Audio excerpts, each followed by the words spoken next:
Tahun 2021 telah kita lalui dengan segala dinamikanya. Pasar saham menguat 10,1%, pasar obligasi meningkat 5,4%, dan nilai tukar rupiah melemah 1,5% terhadap US dollar. Memasuki tahun 2022, banyak hal yang membuat kita optimis, namun ada juga hal-hal yang menjadi risiko dan perlu diwaspadai. Mari kita simak Market Outlook 2022 dari Manulife Asset Management Indonesia.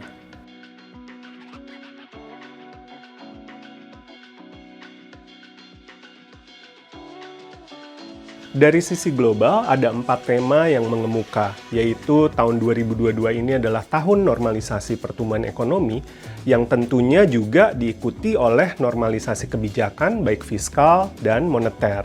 Lalu potensi perbaikan perdagangan global yang menguntungkan Asia, dan adanya anomali di ASEAN.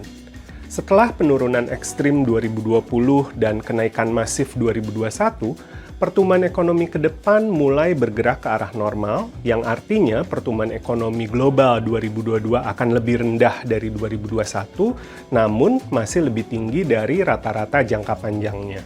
Di tahun 2022, ekonomi global diproyeksikan tumbuh 4,9%, lebih rendah dari pertumbuhan 2021 yang diperkirakan di kisaran 5,9%, namun masih tetap lebih tinggi dari rata-rata 10 tahun terakhir di 2,2%. Demikian pula halnya dengan aktivitas perdagangan. Tahun 2022 ini diperkirakan tumbuh 6,7% di atas rata-rata jangka panjang 3,4%, namun tidak setinggi 2021.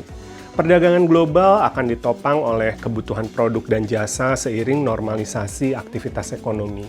Gelombang pandemi masih menciptakan hambatan bagi ekonomi, namun didukung mitigasi yang sudah lebih baik dan tingkat vaksinasi yang semakin luas. Saat ini 50% populasi dunia sudah menerima vaksin lengkap, dampaknya diperkirakan akan semakin terbatas. Keseimbangan aktivitas ekonomi dan penanganan pandemi akan menjadi kebijakan umum di berbagai belahan dunia. Seiring era normalisasi ekonomi global, Bank Sentral Dunia juga melakukan penyesuaian arah kebijakannya. Suku bunga diperkirakan meningkat, namun dilakukan dengan gradual sambil tetap mengamati kondisi terkait pandemi. Perubahan komunikasi The Fed yang lebih hawkish di 2022 ini mempercepat laju tapering, mempercepat juga meningkatkan jadwal kenaikan suku bunga, juga sudah diantisipasi oleh pelaku pasar. Ditunjukkan dari data konsensus yang sudah memperkirakan kenaikan suku bunga lebih dari 2 kali, bahkan sejak bulan November kemarin. Komunikasi dan sinyal Bank Sentral akan sangat krusial, terutama di tengah pandemi dan normalisasi ekonomi. Sinyal dovish akan dianggap kurang peka terhadap kondisi yang ada, sementara sinyal yang terlalu hawkish dapat menjadi sentimen negatif bagi pasar. Sekali lagi, keseimbangan akan menjadi kunci. Tidak hanya kebijakan moneter, stimulus-stimulus pandemi pun secara gradual akan dikurangi, menuju ke level normal di era pertumbuhan ekonomi yang juga normal. Kebijakan fiskal, baik di kawasan negara maju maupun negara berkembang, tetap akan akomodatif dan lebih tinggi dari rata-rata jangka panjang, walaupun tidak sebesar tahun 2020 dan 2021. Pengetatan yang lebih besar akan terjadi di kawasan negara maju, di mana defisit fiskalnya turun dari 8,8% ke 4,8% dari PDB. Sementara di kawasan negara berkembang, defisit akan turun lebih sempit dari kisaran 6,6% ke 5,7% dari PDB. Lebih spesifik, bagaimana dengan Asia tahun ini? Asia sebagai produsen penting di dunia akan sangat berperan dalam pemulihan rantai pasokan global di tahun 2022. Normalisasi pertumbuhan dan perbaikan rantai pasokan global akan berdampak positif pada sektor manufaktur dan pasar finansial Asia. Memang, kenaikan Fed rate dan tapering akan menjadi tantangan yang harus diperhatikan. Namun, Asia masih memiliki ruang kebijakan moneter yang lebih longgar, didukung oleh inflasi yang lebih terjaga dan tingkat suku bunga real yang lebih tinggi. Sehingga hal ini akan memberikan fleksibilitas bagi bank sentral di kawasan ini. Semakin mengerucut, ada hal yang menarik di ASEAN. Penanganan pandemi di beberapa negara ASEAN yang relatif lambat di awal membuat pemulihan ekonomi tahun 2021 kemarin belum maksimal.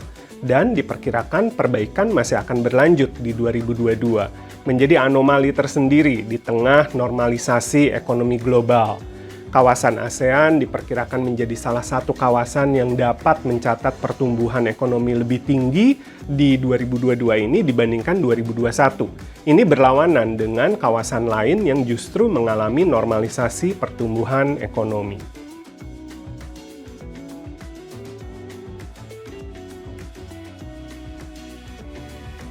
Dengan latar belakang global tersebut, bagaimana dengan Indonesia?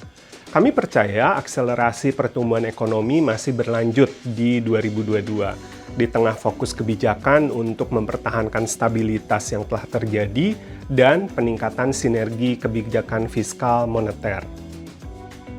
Berbeda dengan beberapa kawasan yang mengalami normalisasi pertumbuhan, Indonesia yang sempat mengalami penanganan pandeminya kurang efektif, dukungan stimulusnya kurang agresif, pembukaan aktivitas ekonominya tidak merata, justru memiliki ruang ekspansi yang lebih tinggi di tahun ini. Momentum reopening ekonomi ini diperkirakan semakin meningkat di kuartal pertama ketika cakupan vaksinasi semakin meningkat mengarah 100% dari populasi target. Demografi Indonesia yang didominasi oleh usia produktif yang sesuai dengan prioritas target vaksinasi ini membawa keuntungan, mempercepat aktivitas ekonomi untuk kembali normal. Program vaksinasi booster untuk masyarakat umum yang akan mulai segera diimplementasi juga dapat semakin memperkuat perlawanan terhadap pandemi. Di tengah akselerasi pertumbuhan, tentunya ada kekhawatiran inflasi. Memang betul, inflasi tahun ini diperkirakan akan lebih tinggi dibandingkan tahun lalu. Dipicu oleh beberapa faktor, yaitu momentum pemulihan ekonomi yang lebih kuat, peluang kenaikan harga BBM atau tarif listrik, adanya dampak kenaikan PPN yang akan segera berlaku, dan juga dampak kenaikan harga bahan baku yang mulai dibebankan ke konsumen, sehingga harga jual naik. Nah, dibandingkan inflasi 2021 yang tercatat hanya sebesar 1,87%, inflasi tahun ini memang diproyeksikan ada peningkatan.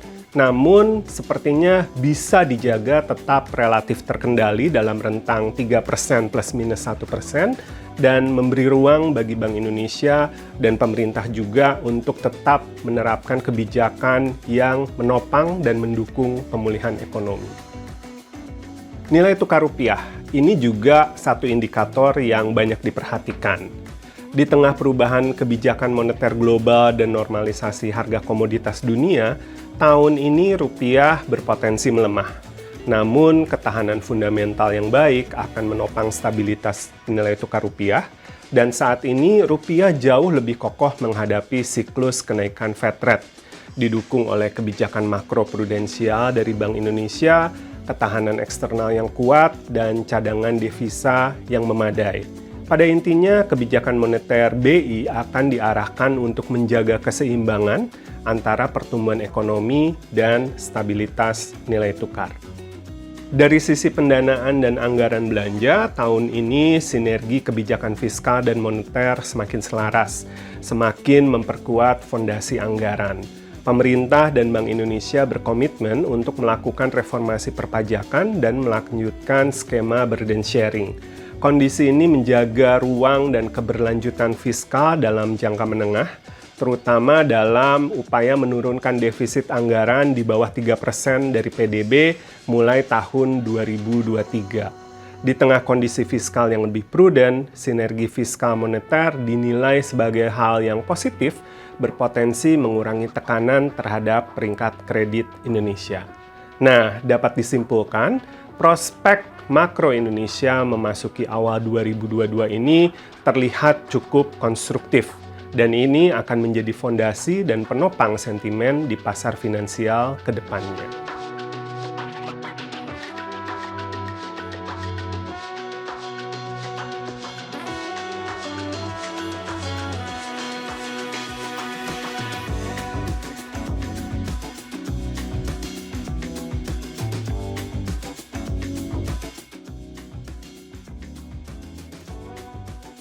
Di pasar saham, kami melihat bahwa momentum positif yang mulai terbentuk sejak paruh kedua tahun lalu masih akan berlanjut tahun ini.